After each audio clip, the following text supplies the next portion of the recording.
계속 최근에 구조적으로 좀 저평가돼 왔던 게 중국의 부동산 리스크는 진짜 전 세계 시한폭탄 같은 거예요. 결국 그 빅테크 매그니피센트 7이 저는 계속 당분간은 독주를 할 거라고 보는 게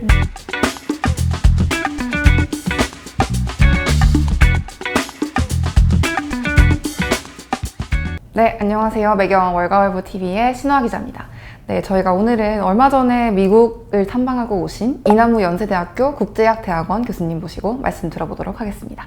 네, 교수님 안녕하세요. 네, 안녕하세요. 네, 지난달에 이제 미국 서부 지역 탐방하고 오셨다고 들었는데 좀 다녀오신 소감부터 한번 여쭐 수 있을까요? 그러니까 이제 학교에 있으니까 그 시간이 이제 방학 때는 좀 여유가 있어요. 그래서 네. 제가 보통 여름, 겨울 방학 때 한 2달 반쯤 되잖아요. 네. 그래서 이번 여름에도 한 3주 정도 일정으로 미국을 다녀왔고, 네. 저는 가족들, 저희 애들이 그 실리콘밸리에서 둘 다 일을 해서, 그래서 뭐 제가 그 의도한 거는 아닌데 항상 실리콘밸리로 가게 됐고, 이번에도 스탠포드 대학이 있는 그 팔로알토 그 네. 근처에서 이제 묵으면서 뭐 네. 이제 지인들도 만나고 뭐 많은 정보도 얻고 그랬어요. 그래서 제가 뭐 저 유튜브에서도 계속 얘기를 했지만 미국 네. 경기가 상당히 괜찮습니다. 그래서 얼마 전까지만 해도 미국 경기가 침체를 들어가는 게 아니냐. 네. 그게 전체 이코노미스트들의 한 50%가 넘었죠. 약간 네, 마이너리티가 고ldman삭스였어요. 고ldman삭스만 경기 침체 가능성이 좀 낮다.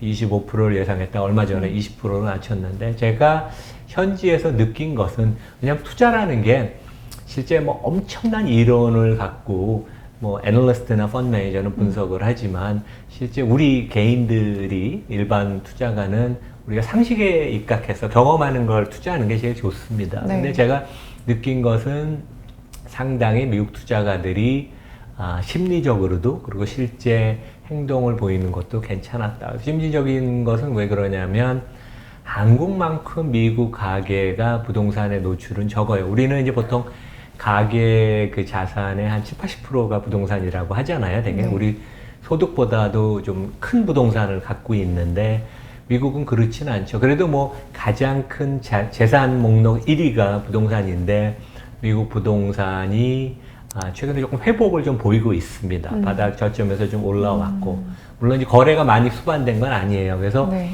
이 약간 부의 효과라 그러죠. 그래서 집값이나 금융자산, 미국은 또 이제 401k를 통해서 주식을 그 미국 가계들이 많이 갖고 있으니까 그래서 부동산 주식시장이 회복을 보이면서 약간 이제 심리적으로도 안정을 보여서 그러면서 이제 소비 지출도 하고 좀 투자도 왕성하게 하고 그 다음에 이제 기름값이 최근에 조금 반등을 하지만 작년 이맘때보다는 기름값이 한 15에서 한 20% 하락을 했어요. 근데 보통 미국 사람들은 가게당 차를 한 2대쯤 갖고 있어요. 그래서 기름이 진짜 되게 절대적으로 기름값에 예민한데 기름값도 크게 보면 이제 하락 국면이고 여전히 그래서 이제 소비를 뭐 꾸준히 왕성히 해요. 근데 이제 보면 약간 피로감은 좀 있는 것 같아요. 최근에 보면 이제 소비 증가율도 좀 둔화가 되고 고가품 이제 백화점이나 이런 데 매출을 보면 증가율이 급격하게 둔화가 되거나 감소로 돌아서거나 아니면 월마트 같은 데도 그랬죠. 그래서 이제 그로서리나 진짜 꼭 필요한 물건들 아니면 꼭 그 브랜드 제품보다는 PB 자사 브랜드 같은 거를 프라이빗 브랜드를 쓰는 식으로 좀 알뜰 소비로 가는 그런 모습은 보이더라고요. 근데 하여간 전반적으로 건실하고 미국 경제의 한 70%가 개인 소비니까 그렇게 그런 것 때문에 여태까지 버텨왔고 이번에 조금 둔화가 더 되지만 하드 랜딩 경착륙으로는 가지 않을 것으로 이제 저는 느꼈습니다. 직접 가서 보시니까 그 아까 전에 잠깐 말씀 주셨던 부분이 가서 직접 뭐 애플이나 테슬라에 근무하는 분들도 만나보시고 하셨다고 했는데 좀 가서 그 실제 빅테크 기업들 상황을 좀 들어보니까 그런 기업들은 어떻게 보이시던가요? 거기 임직원들은 그러니까 말단 사원도 주식을 다 줘요. 그러니까 이제 스톡 옵션을 테슬라 같은 데는 주식 옵션을 주고 그다음에 다른 기업들은 RSU라고 일반 주식 그러니까 어느 정도 조건을 맞추면 주식으로 전환할 수 있는 걸 주죠. 그래서 기업들이 많이 돌아섰잖아요. 그래서 이제 메타, 아마존 같은 데는 비용 절감을 주로 해서 돌아서고 다른 데는 뭐 여전히 꾸준히 두 자릿수 가까운 성장을 해서 올해 주가가 많이 회복이 됐기 때문에 분위기가 되게 좋습니다. 왜냐하면 자기 가 다니는 회사의 주가가 회복을 보인 데다가 자기가 많은 회사의 주식을 들고 있기 때문에 그런 면에서 상당히 분위기가 고무가 됐고 네. 그런 면에 있어서 뭐 실리콘밸리는 상당히 최근에 보면 집값도 많이 회복이 되고 이제 네. 그런 면을 볼 수 있었습니다. 네. 아, 네네. 그러시면은 지금 말씀 주신 상황은 미국 경기가 어쨌든 전반적으로 굉장히 뭐 건실해 보인다, 괜찮아 보인다는 말씀인데 이게 뭐 하반기 미국 증시로 그럼 어떻게 이어질지 증시 전망을 혹시 들어볼 수 있을까요? 제가 2분기 실적을 성적표를 매겼어요. 그래서 이제 네. 빅테크 플러스 엔비디아, 테슬라. 그래서 이제 작년에는 이 기업들이 뭐 B, C 학점까지도 받는 경우가 있었는데 2분기는 제일 안 좋은 데가 A-, 애플 같은데 테슬라도 A-인데 엔비디아 같은 데가 A+. 네. 제가 학교에서도 학점을 잘 줍니다. 그리고 평균적으로 A0 정도 학점을 받았는데 그것은 이제 기업의 펀디멘털 실적이고 그 부분이 얼마만큼 주가에 반영되었느냐.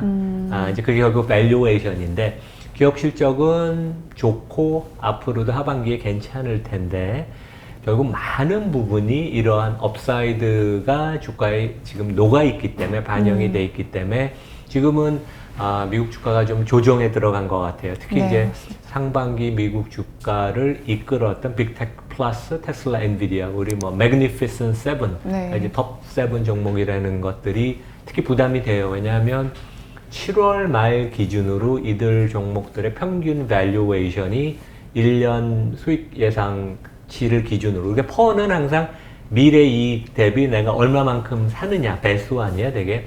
그게 32배였어요. 그래서 조금 부담이 돼서 조정을 받는 것 같고 네.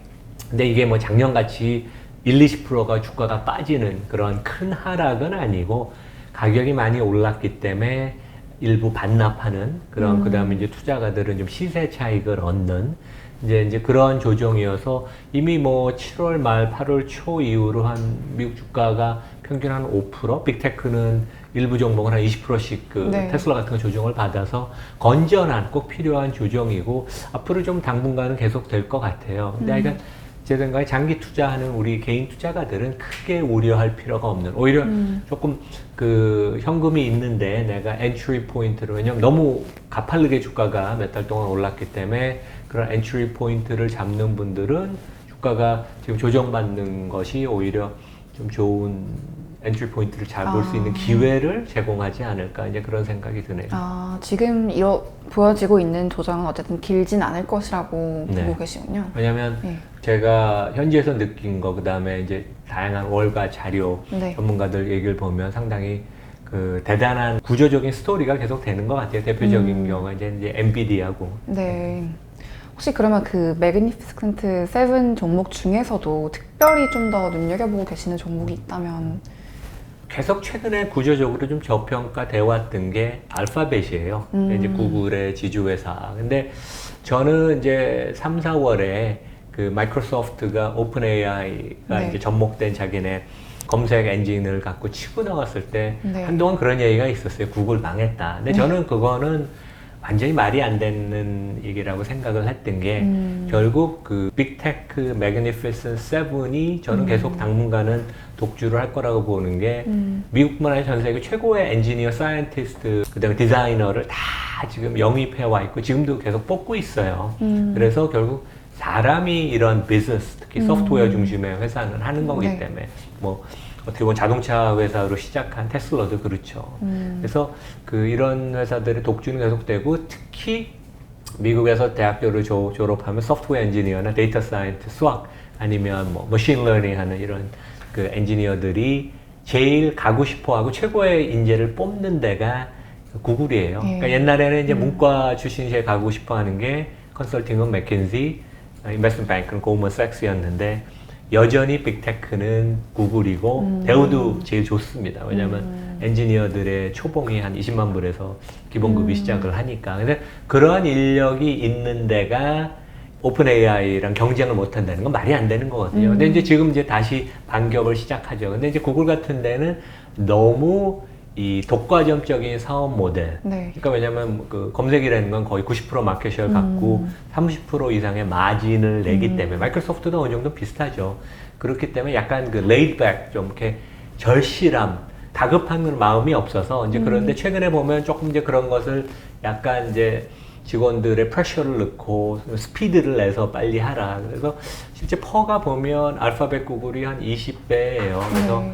가장 저평가가 돼 있기 때문에 리스크 대비 그리고 주가의 움직임을 보면 다른 빅테크는 많이 비슷하게 움직이는데 구글은 상관관계도 낮아요. 그러면서 투자가 입장에서 상당히 매력이 있죠. 장기적인 그런 실력이 있고 그런 성장성이 있는데 단기적인 변동성은 낮으니까 그래서 알파벳을 저는 되게 좋게 보고 엔비디아를 저는 이번에도 뭐 엄청난 실적을 보였지만 네. 실제 엔비디아가 지금 40배의 퍼에 거래되는 게 아니라 2024년 내년 기준으로 정확하게 한번 우리가 따져보면 한 1,000억 달러 매출액에 한 50% 순이익률 계산해 보면 퍼가 한 25배? 네. 좀 깎아도 퍼가 30배니까 20-30% 이상 연 성장을 앞으로 5년, 10년 할 수 있고 거의 독과점적인 비즈니스 모델인데 물론 AMD나 이런 데가 이제 치고 오긴 하지만 그래서 엔비디아도 상당히 진짜 파워풀한 것 같아요. 그러니까 과거 주가가 급상승했다고 앞으로서 못 오른다는 그리고 이제 AI 같은 큰 기술의 변화, 이제 20세기 초에 전기가 보급이 됐을 때, 20세기 말에 PC가 보급이 됐을 때 보면 결국 하드웨어, 인프라 쪽에 투자가 항상 주도해서 거기가 주가가 많이 올랐거든요. 그래서 지금도 약간 그런 국면의 초기 단계이기 때문에 올해 주가가 230% 올랐다 그래서 앞으로 오르지 말라는 법은 아니어서 엔비디아도 좋게 보고 근데 저는 뭐 전반적으로 다 빅테크들 좋게 봅니다. 다 개성들이 있고 특징들이 있어서. 네. 미국 증시 얘기를 좀 했는데 국내 증시 이야기도 저희가 좀 들어보려고 하는데요. 지금 사실 국내 증시 같은 경우는 뭐 여러 가지 눈에 띄는 악재라고 할까요? 이게 일단은 뭐 중국발 부동산 리스크도 있고 또 지금 미국하고 금리도 지금 차이가 뭐 2%포인트 정도로 벌어져 있는 상황이고 한데 혹시 먼저 그 중국발 부동산 위기부터 조금 어떤 리스크를 가지고 올지 설명을 부탁드릴 수 있을까요? 그러니까 중국의 부동산 리스크는 진짜 전 세계 시한폭탄 같은 거예요. 네. 근데 이제 중국이 잘 그동안 관리를 해오고, 그다음에 이제 명목 기준으로 10% 이상, 그러니까 이제 우리가 실질 성장이 있고 명목 성장이 있잖아요. 근데 네. 중국은 명목 성장이 10% 계속 넘었기 때문에 빚이 많아도 성장을 많이 하면 빚의 상대적인 가치가 갚아야 되는 그 부담이 줄어들거든요. 근데 중국이 지금 명목 성장도 이제 급격하게 둔화가 되기 때문에 네.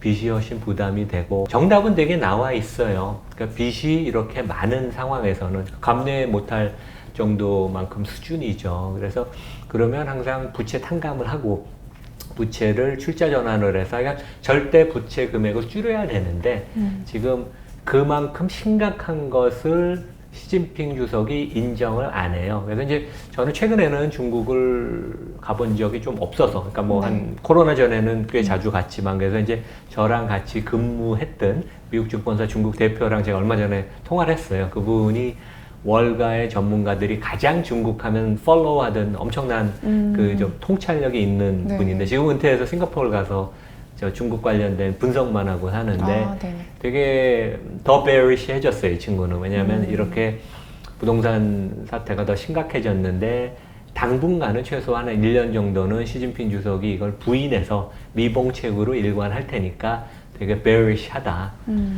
그래서 그런 상황이라면 우리 바로 이웃 나라인데 네. 그리고 이제 한국 원화는 중국 위안화랑 많이 최근에 연동이 돼 있어서 우리 시장에 좋지는 않죠. 하지만 위안화가 절하가 돼서 지금 뭐 7.2, 7.3인데 이게 7.5, 7.8이 가고 그다음에 원화는 우리 고공행진을 지금 시작을 했는데 앞으로도 계속 될 것 같아요. 그러면 시장 자체는 좋진 않지만 수출하는 기업한테는 우리 뭐 삼성전자가 현대차고 수출 많이 하는 대부분의 대기업들은 기업이익이 상향 조정될 수 있는 그런 모멘텀이 있기 때문에 수출업체들한테는 조금 좋은 호재이고 반면에 우리나라 뭐 전반적인 펀디멘털을 놓고 보면 이웃나라 그다음에 우리가 의존도가 높은 중국이 계속 그렇게 헤맨되면 우리한테는 좋지는 않죠. 예. 예견된 결말이라고 할 수 그리고 있겠네요. 저는 조금 국내 걱정되는 게 네. 그 부동산을 잡아야 되는데 네. 부동산이 거품인데 조정을 받아다 다시 서울을 중심으로 지금 회복을 많이 보이잖아요. 근데 이게 되게 부동산법이라는 건 bearish하거든요. 정책 당국자 입장에서도 선택의 그 여지를 계속 좁히는 그런 거여서 실제 그렇게 그 부동산이 다시 버블이 생기면 또 원화가 더 절하가 되는 그런 악순환으로 가거든요. 그래서 이제 실제 부동산이 이렇게 버블로 안 가면 좋겠는데 최근에 보면 가계대출도 다시 늘고 그런 그 대출을 통한 그런 부동산 투자가 다시 그 되는 악순환이 좀 되는 것 같은 건 조금 걱정이 많이 됩니다. 네.